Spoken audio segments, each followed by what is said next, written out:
sempre. Saudações corintianas perpétuas. Gostou, Marilu? Não, né? Não vou mais dar aula na tua turma, hein? Gente, muito obrigado pela presença. Eu sei que está muito calor, é difícil sair de casa, a não ser quando a gente é convidado para tomar uma cerveja, e ninguém convida a gente, só convida a gente para rezar, para vir no centro, dar passe, e depois a gente chega em casa sem nenhuma energia, né, Robertão? Roberto está bem, graças a Deus, bonitão como sempre. E de repente você está andando na rua, aí você sente aquela pontada aqui no coração, você sente aquela pontada, cai no chão, não sabe muito bem o que está acontecendo, daqui começa a sentir uma coisa estranha no corpo, começa a sentir uns calafrios, umas coisas diferentes que você nunca sentiu. Aí daqui a pouco você acorda, você levanta, olha, você se vê ali no chão deitado, mas você não acredita, não é possível. E aí daqui a pouco você não entende, não continua não entendendo e dorme de novo. E dorme de novo. E acorda algum tempo depois numa cama de hospital. Numa cama de hospital.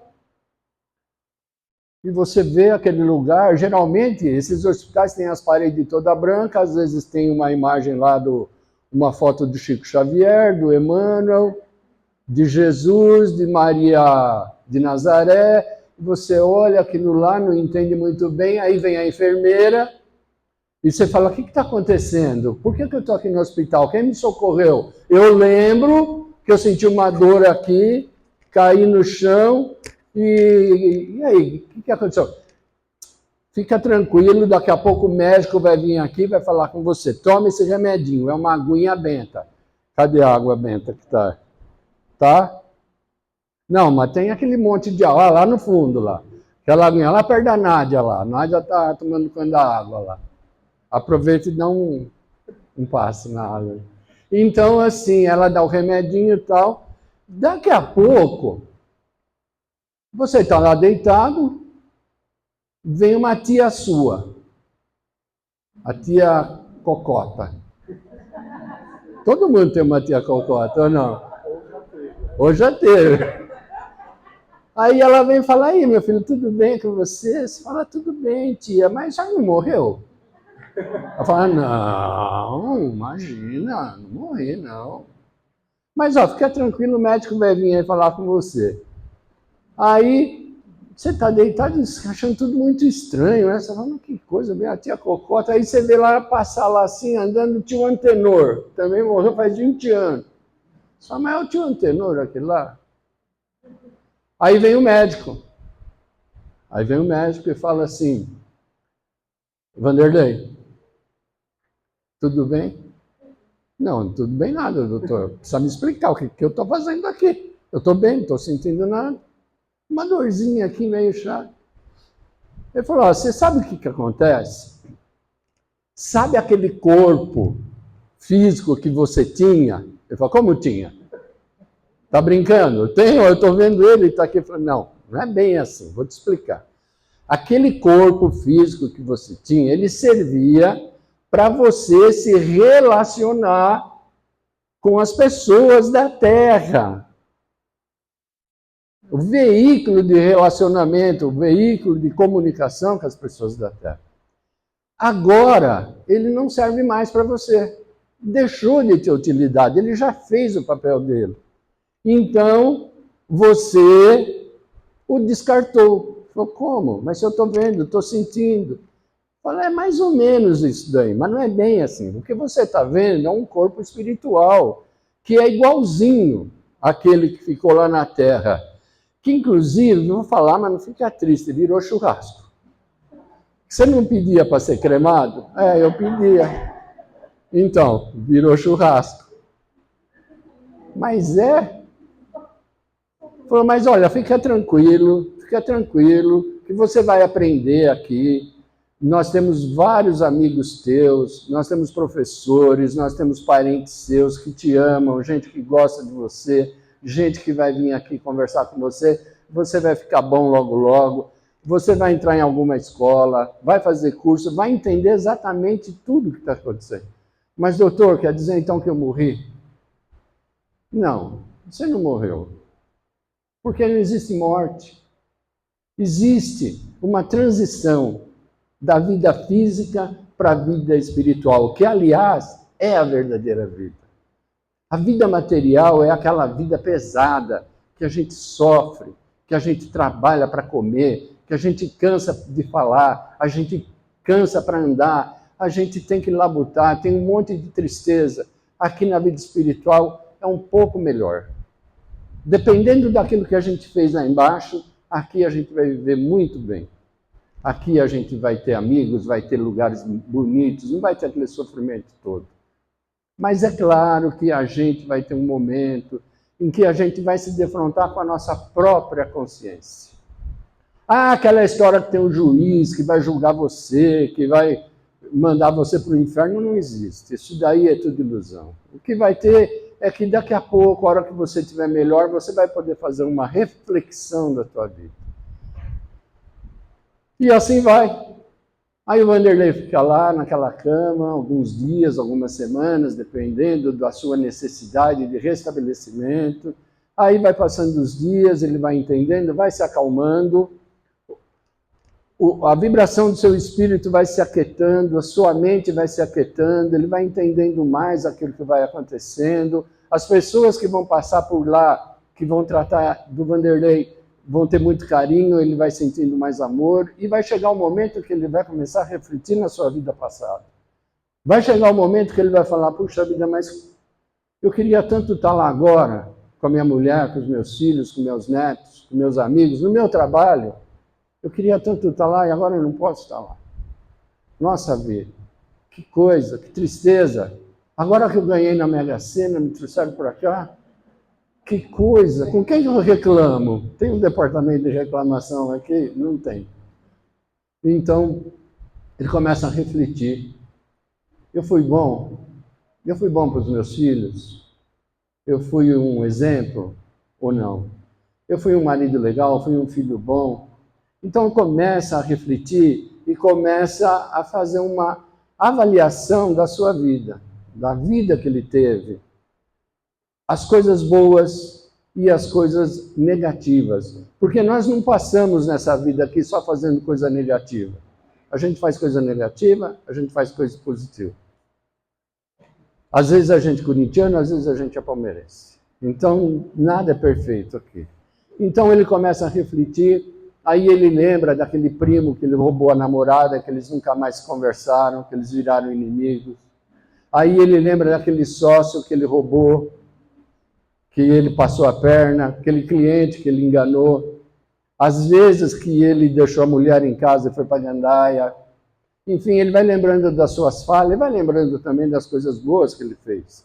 Às vezes que ele doou uma cesta básica para a casa espírita, e às vezes que ele doou outra cesta básica para a igreja, e assim ele vai. Assim ele vai. Passa um tempo, ele levanta, ele começa a andar, ele começa a conhecer todos os espaços daquela cidade onde ele está morando. Esse negócio de umbral, gente, vocês tomem muito cuidado para não se assustarem com os livros espíritas, aqueles que você torce e sai sangue. Tem que tomar cuidado, porque não é bem assim. Não é possível que uma pessoa que tem poucos erros na vida, trabalha, cuida da família, estuda, pratica uma religião qualquer, ou não pratica, mas não faz nada de mal, possa passar aquele perrengue que aqueles filmes mostram no umbral. A gente vai para o lugar da onde a gente veio, a cidade espiritual da onde a gente veio. A não ser que a gente seja muito tranquilo. Aí sim, aí vai sofrer. Mas se a gente é razoável, mais ou menos já vai para um lugar, porque a gente tem gente que gosta da gente. Minha mãe gosta de mim, meu pai gosta de mim, meus irmãos que já foram estão me esperando. Espero que eles esperem muito tempo, porque eu não estou a fim de encontrar com eles. Não é? Né, Tarcísio? Já pensou? Não quero. Bom, mas assim, mas também se eu encontrar vai ser uma festa. Porque quando a gente chegar do lado de lá, é uma festa, gente. Uma alegria. O povo aqui fica chorando uma semana. Dependendo da herança que você deixa, é só 3 dias. Agora, lá não, lá a gente chega, tá todo mundo em festa, né? O pessoal, os parceirados de truco, por exemplo. Já pensou? Cara, bom, não vou falar, tô doido para ir lá, porque não quero jogar truco por enquanto. Só com os livros. Então aí, a gente faz essa análise e tudo, passa um tempo, passa alguns anos ou meses, depende de cada um. Aí tem uma equipe do lado de lá, que são os bioengenharia, a equipe da bioengenharia. O que acontece? A gente tem um corpo espiritual, que no espiritismo a gente chama de perispírito, que tudo que a gente faz, de bom ou de ruim, fica gravado nele. Não tem como esconder. Por isso que não tem um juiz lá para nos culpar ou condenar. O corpo perispiritual, ele mostra tudo que a gente fez. Por exemplo, se eu fui muito ciumento, eu vou ter um problema no estômago. Isso é doença psicossomática. Se eu tive muita mágoa, eu vou ter problema cardíaco, eu vou ter uma coisa no coração. Se eu roubei as pessoas, eu vou ter problema no fígado. Então, o perispírito, ele vai demonstrar tudo aquilo que a gente tem de defeito. Por quê? Esse corpo, ele vai servir de modelo para a nossa próxima reencarnação. Então, quando a gente nasce com algum problema, uma falha, não é castigo de Deus, é porque em vida anterior a gente danificou aquilo lá. Por exemplo, o cara que fala muito mal dos outros, vai ter problema onde? Na garganta. Não é? Então não adianta, vai falar, poxa, tem um problema na garganta. Conheço até um cara que fala assim, tem amigos, tem um problema na garganta. Então, assim, gente. Mas é um vizinho meu, não é esse que está pensando, não. Então, assim, não tem como a gente escapar. Então, essa turma da engenharia, eles chamam, faz um desenho, uma planta do nosso futuro corpo, com os órgãos, com o sistema nervoso, sistema linfático, tudo, direitinho, e vai falar, olha, de acordo com o seu perispírito, para você evoluir na outra vida, na outra encarnação, você vai ter que ter um corpo desse jeito. Você concorda? Olha bem, vê se você se sente capaz de suportar, porque às vezes o cara vem sem um braço, às vezes vem com uma doença cardíaca, às vezes vem com uma falha no pulmão, às vezes vem com um problema de estômago, enfim, de acordo com aquilo que ele mencionou. E a gente vai ter a oportunidade de negociar isso aí. Olha, eu não me sinto com força para encarar esse tipo de penalidade na próxima vida. Dá para pagar a prazo? Em 3 ou 4 encarnações? Dá. Beleza, então nessa aqui você só vai vir com isso, com essa outra coisinha. Na próxima a gente faz outra negociação. Porém, você vai ter uma vantagem. Se você fizer muita coisa relacionada ao amor, a compreensão, a paciência e a fraternidade, cada vez que você fizer uma atitude de amor, o que você recebe de volta também é uma atitude de amor. E essa atitude de amor, ela tem o poder de cura. Olha que legal. Então, quando eu faço uma coisa boa para o Tarcísio, e ele me agradece, ele é grato, a energia que ele manda para mim, ela invade todo o meu organismo, e todos aqueles miasmas que eu tenho, ela vai expulsando. Então, o que acontece? Se eu fizer muita atitude de amor nessa próxima vida, pode ser que eu cure aquilo que não estava legal. Agora, se eu fizer atitude de ódio, eu vou complicar mais ainda. Então, por isso que a gente precisa fazer atitude de amor, para a gente receber de volta o amor. Mesmo quando você está no trânsito que você dá lá uma moedinha de R$ 1, 1 centavo, 10 centavos para um menino que está lá e ele fala, obrigado tio, obrigado tia, que Deus te acompanhe, aquilo já é uma atitude de amor. É melhor do que xingar, não é? Então é assim, põe umas moedinhas no carro, não tem importância que ele vai fazer aquilo lá, não seja fiscal de ninguém, não vamos ser, porque ninguém é fiscal da gente. A gente também não tem ninguém para olhar o que a gente faz de errado, o que a gente pensa de errado. Já pensou se o nosso pensamento pudesse aparecer assim? Então, assim, aí a gente combinou que a gente vai ter aquele corpo com, provavelmente, assim, vai falar assim, ó, você vai ter um problema no pulmão porque você fumou bastante. Então, quando você tiver 25 anos, vai aparecer um efizema.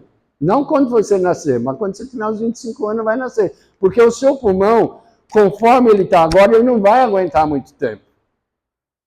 Ele não vai aguentar. Então, quando você tiver uns 25, 30 anos, pode ser que apareça. É a tendência essa, é a tendência. Não quer dizer que isso daí é tendência. Então, às vezes, quando a gente já pega uma certa idade e aparece uma doença, pode ser que é reflexo de algo que a gente fez. Se não foi nessa vida, que a gente não consegue identificar, é porque provavelmente foi numa vida anterior. Porque não tem castigo. Deus não castiga ninguém. Ele tem leis. Ele tem as leis. E a gente cumpre as leis ou não cumpre. Quando eu cumpro a lei, tudo bem. Quando eu não cumpro, né, eu tenho livre-arbítrio. E o livre-arbítrio, ele é uma faixa que a gente pode seguir. Quando a gente extrapola essa faixa, aí a gente tem que voltar para o centro. Aí vem a dor e o sofrimento.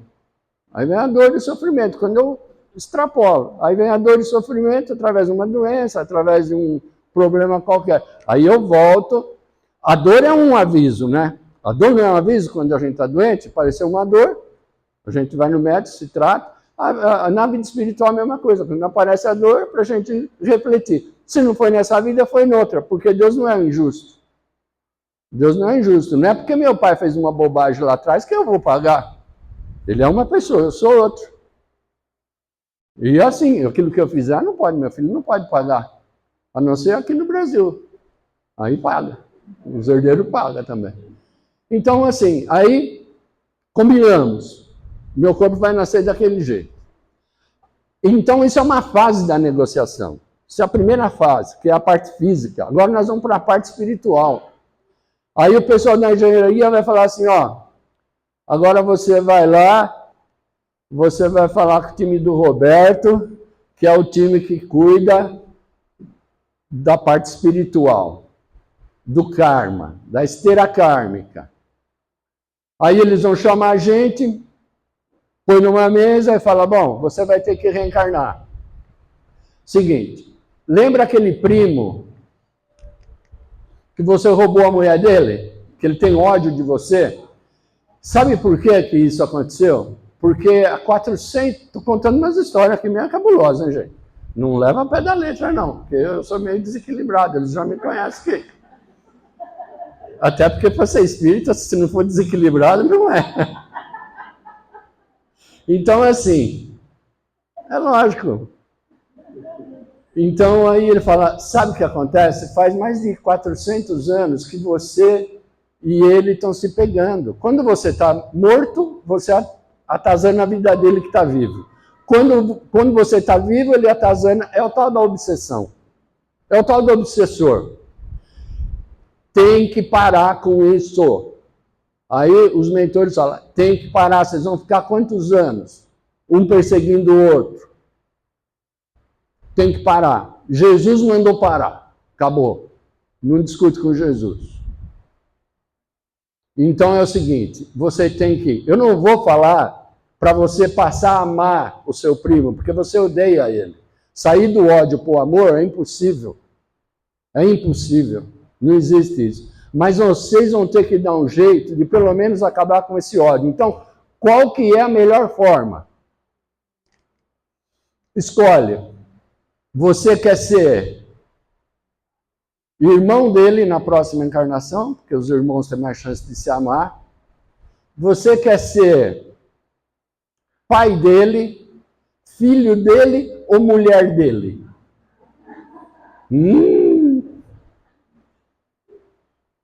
Escolhe. Por quê? Porque você vai ter, sendo da família, você tem mais. Pode ser que não dê certo, mas você tem mais chance. Você tem mais chance de perder o ódio. E talvez até gostar um pouquinho. Então você vai falar assim, não, eu no máximo eu aguento ser o irmão dele. Na próxima. Eu era primo, agora eu vou ser irmão, a gente vai nascer junto. Fala, tá bom, então vocês vão ser gêmeos? Não, também não. Então, ó, eu vou nascer primeiro, ele nasce depois, e a gente vai procurar ter uma amizade bastante legal. E aí, combinou? Tem outros casos que você vai combinar. Por exemplo, com quem você vai casar?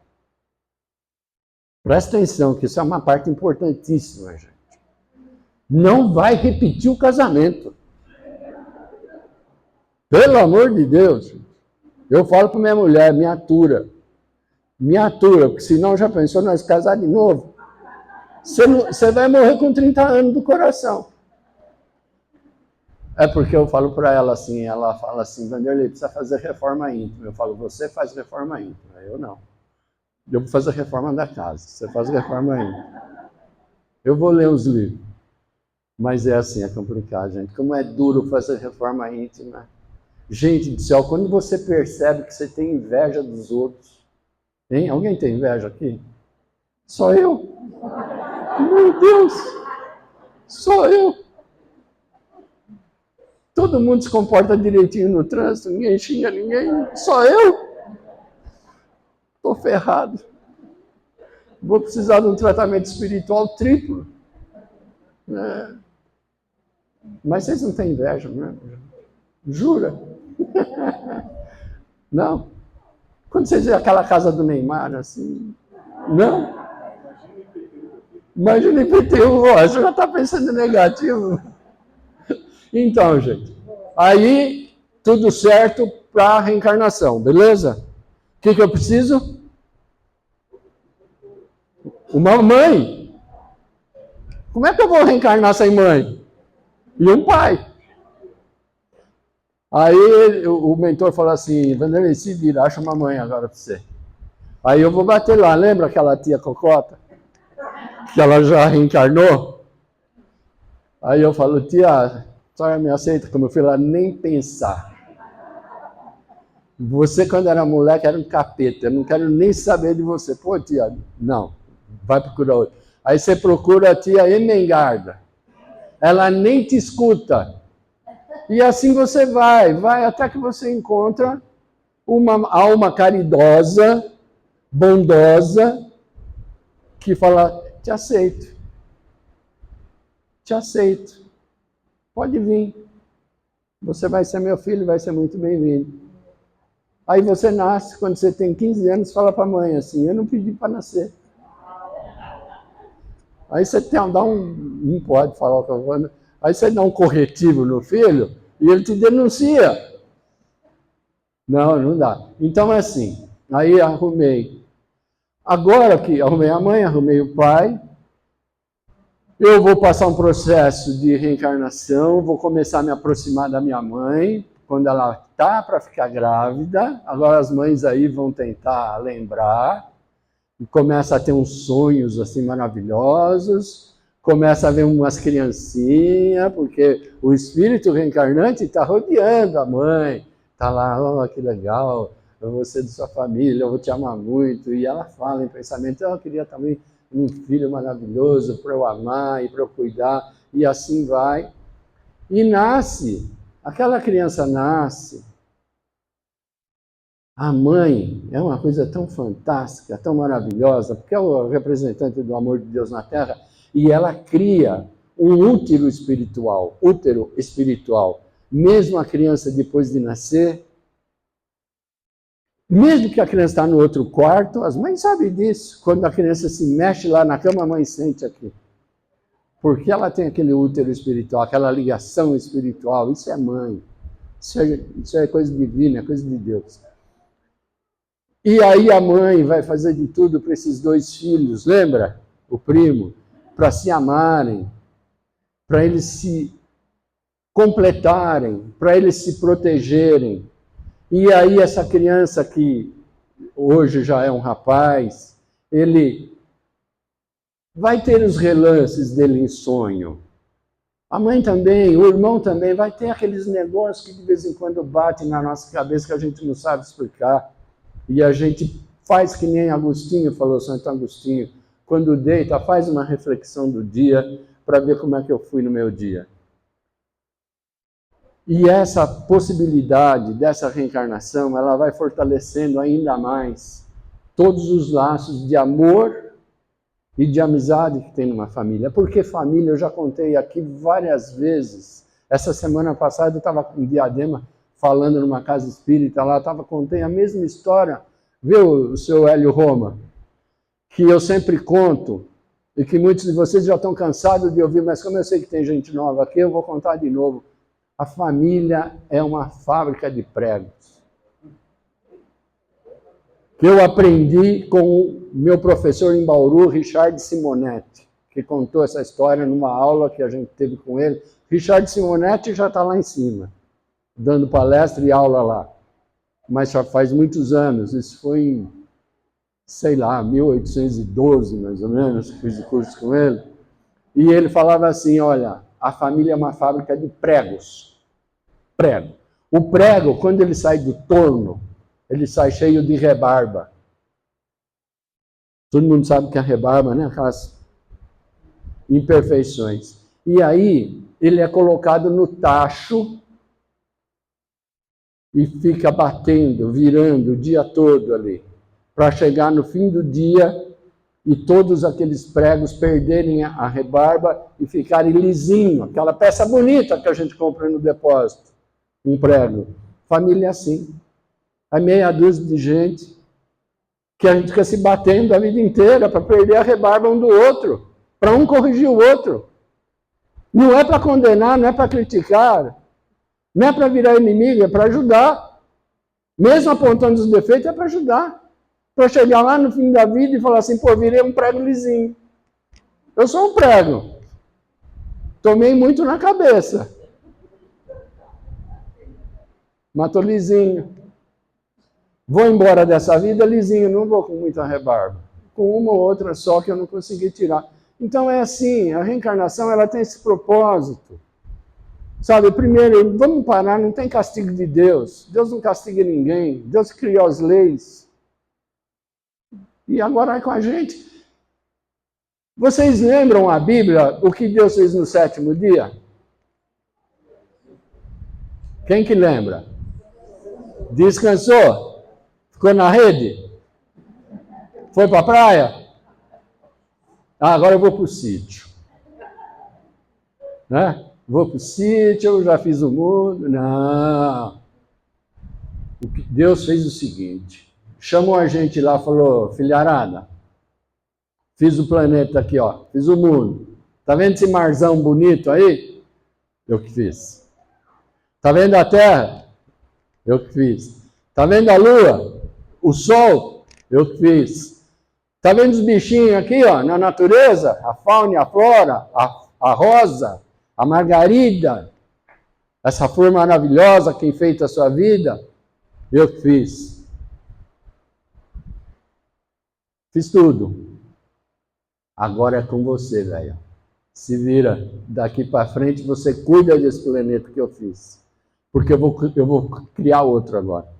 Então, daqui para frente é responsabilidade tua. Então, o 7º dia é responsabilidade nossa. Nós estamos vivendo o 7º dia. A responsabilidade de fazer esse planeta melhor, nossa casa melhor, nossa família melhor é nossa. E não adianta botar a nossa felicidade na mão de quem quer que seja. Não vou pôr a minha felicidade na mão da minha mulher ou dos meus filhos. Ela é minha. A vida é minha. Eu cuido dela. Não adianta eu falar que o outro tem responsabilidade. Eu sou responsável pela minha vida. Se não der certo, a culpa é minha, não é de ninguém, não é do diabo, não é da loira, do farol, da estrada, não é do vizinho, não é do patrão, não é de ninguém, é minha. Porque se eu estou sofrendo, eu tenho que refazer o meu pensamento e ver o que eu estou fazendo de errado. e corrigir, que ainda dá tempo.